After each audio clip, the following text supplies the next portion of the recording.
Hi అండి, అందరికీ నమస్తే. మీ అందరికీ మంచి రుచికరమైన క్యాబేజీ పచ్చడి చూపిస్తున్నానండి. ఇది రైస్లోకి చాలా బాగుంటుంది, మంచి కాంబినేషన్ అన్నమాట.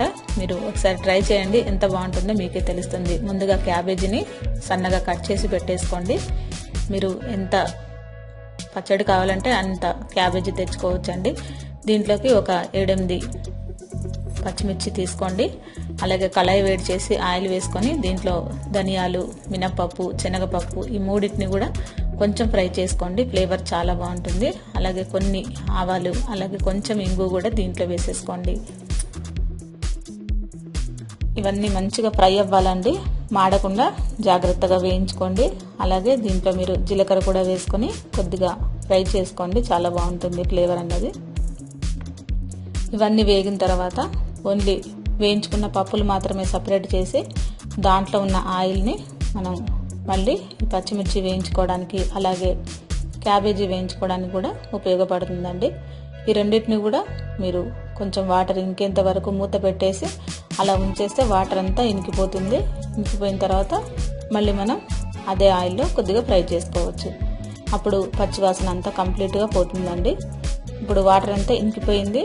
మీరు అదే ఆయిల్లో ఒక 5 నిమిషాల పాటు లో ఫ్లేమ్లో పెట్టుకొని ఫ్రై చేసుకోండి. అలాగే సరిపడంత చింతపండు వేసుకోండి. మీరు పులుపు తినే దాన్ని బట్టి కూడా మీరు దీంట్లో చింతపండు వేసుకోవచ్చండి.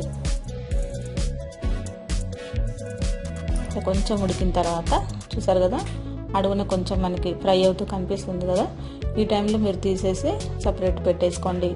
ఇప్పుడు మిక్సీ బౌల్లో మనం వేయించుకున్న పప్పులు, అలాగే కొంచెం సాల్ట్, అలాగే వెల్లుల్లిపాయలు ఒక 7-8 వేసుకోండి. కచ్చాపచ్చాగా మిక్సీ పట్టుకున్న తర్వాత దీంట్లో మీరు క్యాబేజీ అలాగే పచ్చిమిర్చిని కూడా దీంట్లో వేసుకొని మనం మిక్సీ వేసుకోవాలి. మరి మెత్తగా గ్రైండ్ చేయకండి, కొంచెం కచ్చాపచ్చాగా ఇలా మిక్సీ వేసుకుంటే చాలా బాగుంటుంది. ఇప్పుడు ఇది మనం పోపు వేసుకుందామండి. చాలా సింపుల్ పోపు అండి. దీంట్లో మీరు కొంచెం ఆయిల్ వేసుకొని అలాగే ఎండుమిర్చి ఒక 2-3 వేసుకొని అలాగే దీంట్లోనే ఆవాలు, కొద్దిగా జీలకర్ర, అలాగే కరివేపాకు, అలాగే కొంచెం పసుపు కలర్ కోసం వేసుకోండి. మీకు ఇష్టమైతే వేసుకోవచ్చు, లేదంటే అవాయిడ్ చేయొచ్చు. ఈ పోపు కొంచెం వేగిన తర్వాత ఈ పచ్చడిలో వేసుకోవడమే. చూసారు కదా, చాలా బాగుంటుంది. మీరు ఈ కాంబినేషన్లో నేను చేసినట్టుగా ఒకసారి ట్రై చేయండి. మీకు లంచ్ బాక్స్లో కూడా మీకు జాబ్ చేసే వాళ్ళకి, పిల్లలకి, బ్యాచిలర్స్ పిల్లలైనా ఇలాంటివి తయారు చేసుకోవచ్చండి. చాలా టేస్టీగా ఉంటుంది. మీ అందరికీ ఉపయోగపడుతుందని ఈ వీడియో చేశాను. మీ అందరికీ నచ్చే ఉంటుంది అనుకుంటున్నాను ఫ్రెండ్స్. మీ అందరికీ నచ్చినట్లయితే తప్పకుండా లైక్ చేయండి, షేర్ చేయండి, సబ్స్క్రైబ్ చేయండి. అందరికీ వెరీ థ్యాంక్ యూ అండి.